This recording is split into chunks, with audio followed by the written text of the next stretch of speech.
Hi everyone, Nick here. Today we're having another look back at an F1 2020 league race. This time it's round 10 of Serious Racing League's third season, and we're here at Silverstone, home of the British Grand Prix. Now this is of course also my home race, but I don't really have a very good track record to look back on here. I do have a pole position, but generally the races don't ever really go my way. You can see the kind of stuff that happens in this practice race is usually what happens to me in the races, one way or another. So I don't have a huge record to look back on to think, yes, I'm going to succeed here, but I felt my pace was decent. I'm in an okay car for the next couple of races in the Alpha Tauri. That's got, well, some pace compared to the Williams anyway. And yeah, I was feeling reasonably optimistic that maybe we could turn that slightly poor record round the track around and pull off something good. Now, one thing that wasn't going to help me out was the weather. Grey in qualifying, wet start to the race. All came over a bit British there, unfortunately. But never mind, we go out into the blazing grey skies of Silverstone for our first qualifying lap. And, well, you've heard this one before. It was steady. It wasn't amazing, but it was still a reasonably decent, competent lap. Didn't really make any mistakes, got it in the bag, crossed the line, 126.6, and it was good enough for provisional pole.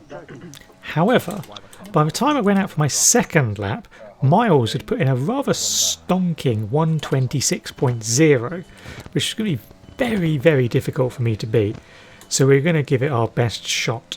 So, fly through turn 1. Not really a corner really to worry about, same with turn 2 in these cars. Turns 3 and 4 I always find really tricky. I think it's just about being a little bit tentative and maybe not turning in enough on turn 4 and then maybe not getting on the throttle early enough. We've gained a little bit, but not really very much, and I think I'm just a bit steady and hesitant through there. Through here I try and brake just before 50 metres and turn it in, but it's not ideal, and I never really know the right line to take through this long right-hander, whether to go really wide and then swoop back or stay really tight or somewhere in the middle. So we've done okay. Cops is flat in qualifying, so we get that through there, and we're about a quarter of a second up, but we need 6 tenths, so we need to have a bit of a monster second half of a lap. So we're going through the S's, doing quite nicely, and we've made a little bit of time up on the exit. So at the end of sector 2 we're 3 tenths up. Claims that we have 2 purple sectors. It lies. We've got 2 or 3 more corners left. Stowe, not too bad. 4 tenths up now. Let's go through Vale and Club. So the left-hander, we get a little bit too much curb on the left-hand side. Get the car turned, accelerating. We're making up time as we get up to the line, but we do a 126.154, which is just over a tenth off what we needed. Now on our third lap, we tried to go absolutely full send, but unfortunately we had a little bit of a mistake early on in the lap, so it meant we were always battling a slightly, where it was a losing battle. So we wanted to try and absolutely launch it through Stowe, and just didn't get the apex, and yeah, that was just never going to work. So we invalidated the time and just thought, nah, not even going to cross the finish line there, just going to come straight into the pits. But it was all very futile because Miles was actually able to do a 125.8, and I don't think I was ever going to beat that. I think my best in practice was a 25.9. So maybe if I'd absolutely nailed the lap, I could have got there, but I couldn't. So second was going to have to be good enough for me on the grid. So wet start, but the game is forcing us onto slicks, so it's going to be soft tyres at the start, and as a result we're not going to have much grip at all, and we're going to be exceedingly cautious. We've got Jerome on our left hand side, our fellow AlphaTauri teammate, and we're going to try and be as careful as possible without letting him through, which is going to be tricky. because we're going to try and leave him for space, try and be fair, but we also want to try and do well here. So going through Aintree, we floor it as much as we can, leave him for space on the apex, and Joe ends up conceding the position. And at this point it was really difficult to drive. A couple of the people on chat were saying they were thinking about pitting for inters. I was, given that we knew that it was going to not last that long, I didn't want to do that. I wanted to try and struggle on with the soft tyres, but they didn't feel particularly abundant with grip, and it wasn't necessarily through the corners. So, I mean, through here we lift off significantly. Later on in the stint I was going down into 7th gear through there and a little tap on the brakes, which is fine in sort of damp conditions. It was traction zones that were absolutely killing me. Anytime I was going vaguely slowly, I don't know, anything below say 4th or 5th gear, and then accelerating, the car was basically like, nah Nick, I would rather face the opposite way. So I was being very, very cautious, knowing that we've got a 26 lap race and I don't want to ruin it on lap 1. And as a result, you can see that Miles has managed to pull out over 2.5 seconds just in the first lap alone. I wasn't massively concerned by this because I thought that I'd be able to get him back later on in the race, but it wasn't ideal, and it shows how cautious I was in the opening laps. And you can see here we're ending lap 5 and we're nearly 5 seconds behind. You can see that Miles is setting fastest laps, but at this point the rain effectively stopped. You can see that there's still a couple of little drops of rain on the camera, but it's definitely got a little lower, and I don't really understand why and how it works in this game, but it's almost like there was a switch just turned of, okay, it's now not raining, therefore the grip is a lot better. And through that corner there, I'd really struggled through Aintree, getting the power on out of the loop. But by this point, you see, I was 1.5 seconds up just in that sector alone, and it just felt like the grip had been switched back on. Now, sometimes this has been my weakness. I've mentioned it before, going from wet to dry conditions, and sometimes it takes me a little bit too long to switch on to the new grip levels. But this time I was determined not to let that happen. I mean, Miles has got a 6-second lead. I need to get on with it. There's only 20 laps left after this, and I know that sounds like a lot, but when you've got 6 seconds and he was faster than me in qualifying, I'm not exactly just going to start taking seconds out of him per lap. I knew that if I wanted to do anything in this race, I needed to get a move on. And as a result, I really sort of just knuckled down and just got on with it. You could really feel the grip. I think it was only the next lap or so, it felt almost like it was just completely bone dry. I mean, the track already looks pretty bone dry, and we already started locking tyres up rather than skidding. But you can see there, Miles is on a 134, so we're going to come around the last corner and also do a 134. So we've knocked 4.6 seconds off our previous best just on that lap. So we were really starting to motor. The only problem was that Miles' pace wasn't really letting up, and he was consistently around our pace, if not a fraction of a tenth faster. By lap 9 we were able to get a cheeky fastest lap of 1:30.0, but the gap was still 6.2 seconds, and although the pit window had opened, at this point I wasn't really planning on pitting. I was thinking, well, we had that wet start, we've got a huge amount of tyre wear there, and by the end of lap 11 we'd managed to get the gap down to 5-point-something seconds, and Miles had pitted, and I'd basically decided that I was going to do whatever he didn't. So I was planning on doing another lap and seeing if I could gain, maybe get held up in traffic or something like that. But in the end, what happened is Maxi crashed out, and then we were thinking, safety car maybe? That would be interesting, an interesting development maybe. And that's exactly what happened. Very strange. Normally, if a safety car is going to come out on this game, it comes out straight away after the person retires. So yeah, we didn't think it was going to come out, but it did in the end. But anyway, you can see that Miles has made his pit stop. He's coming out of the pits and he's about 22 seconds behind us. So at this point I was thinking, well, I'm going to get a really cheap pit stop behind the safety car. So this could this could really help us out. Now, one thing you'll notice on the left-hand side, and in a minute we pause the game, is I had some exciting headphone-related issues. My battery was about to run out, so I had to try and plug it in so that I could actually hear. I felt like in the second half of a race, maybe having game audio would probably be a good idea.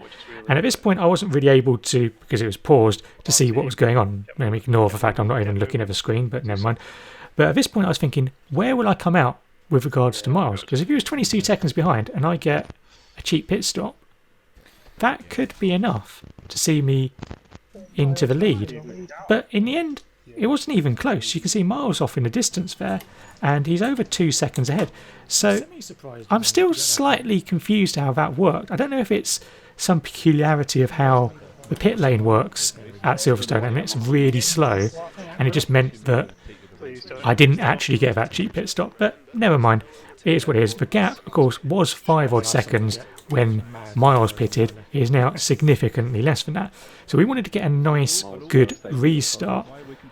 Unfortunately, it didn't really happen because Miles has gone there and I'm in 7th gear and it's limiting me. So I get a really just poor getaway there. And at this point, I'm going through Vale and through Club Corner, and yeah, 2 seconds. 2 seconds already. Now, while I will of course say that is much better than the 5-6 seconds it was earlier in the race, I was disappointed because I wanted to be right on Miles' tail so that when we restarted I could get on him ASAP. And for the next few laps it stayed around that sort of level. Miles was able to get a little bit ahead and get it into the 2.2, 2.3 range, but then after that we started to claw back. Similar sort of situation to the first stint where it looked pretty steady midway through the stint, but then the further it went on I was able to claw my way back. Maybe tyre wear? Maybe my tyre wear was better than Miles's, something like that, not really sure. But as the stint went on, I was definitely closing in. And by towards the end of lap 22, third sector, we were now just over a second. So we were already thinking, maybe we can use DRS to try and do something. Get within that DRS range for the start of lap 23 and then see what we can do. However, you can probably guess that didn't quite go to plan, because it never goes to plan for me, unfortunately.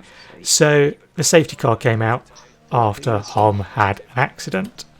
So we had to try and make the best of this, try and make sure we got nice and close to Miles in front of us.